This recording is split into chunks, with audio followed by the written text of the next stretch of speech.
कथा सुनने और पढ़ने से क्या लाभ मिलता है?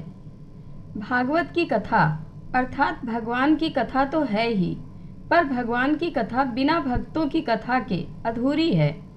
इसलिए हर शास्त्र में, पुराण में भगवान की कथा के साथ साथ भक्तों की कथा भी आती है। नवधा भक्ति में सबसे पहली भक्ति श्रवण ही है। जो हम कानों से सुनते हैं वही हमारे हृदय में प्रवेश करता है और फिर वही हम बोलते हैं।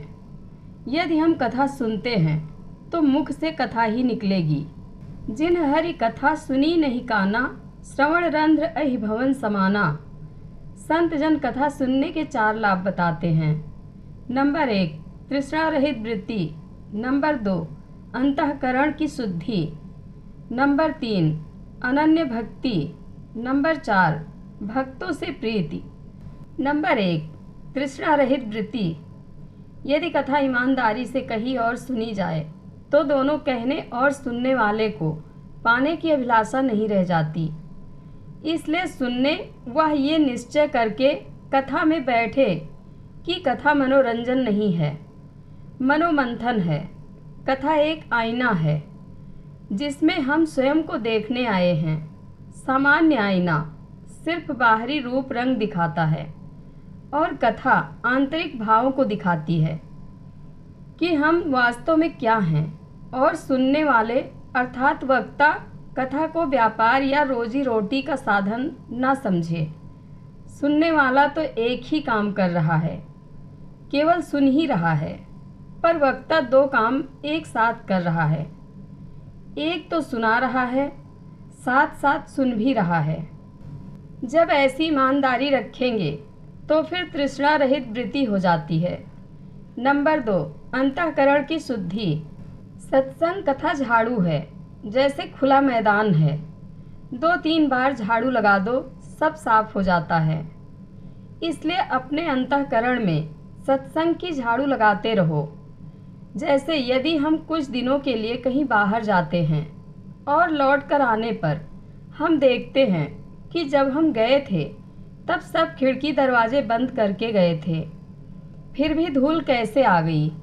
इसी तरह यदि कोई संत ही क्यों न हो, यदि उसने सत्संग के दरवाजे बंद कर दिए तो उनके अंदर भी मैल धूल जमा हो जाती है। इसलिए जैसे घर को साफ रखने के लिए बार बार झाड़ू लगाते हैं, वैसे ही अंतःकरण को शुद्ध रखने के लिए कथा रूपी सत्संग रूपी झाड़ू लगाते रहिए। नंबर 3, अनन्य भक्ति। जब किसी के बारे में सुनते रहते हैं जिसे हमने कभी नहीं देखा, तो बार बार उसके बारे में सुनते रहने से स्वतः ही हमारे अंदर उसके लिए प्रेम जागृत हो जाता है। इसी तरह जब हम बार बार कथा सुनते हैं तो ठाकुर जी के चरणों में हमारी स्वतः ही भक्ति जागृत हो जाती है। जैसे लोभी को धन, कामी को स्त्री, ऐसे ही हमें श्याम श्यामा प्यारे लगने लगते हैं। नंबर 4, भक्तों से प्रीति।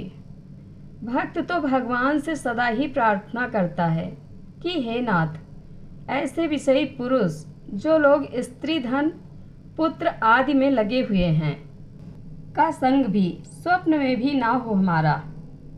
कोई अपराध हो तो सूली पर चढ़ा दो, हलाहल विष पिला दो, हाथी के नीचे कुचलवा दो, सिंह को खिला दो। इतना होने पर भी दुख नहीं मिलेगा।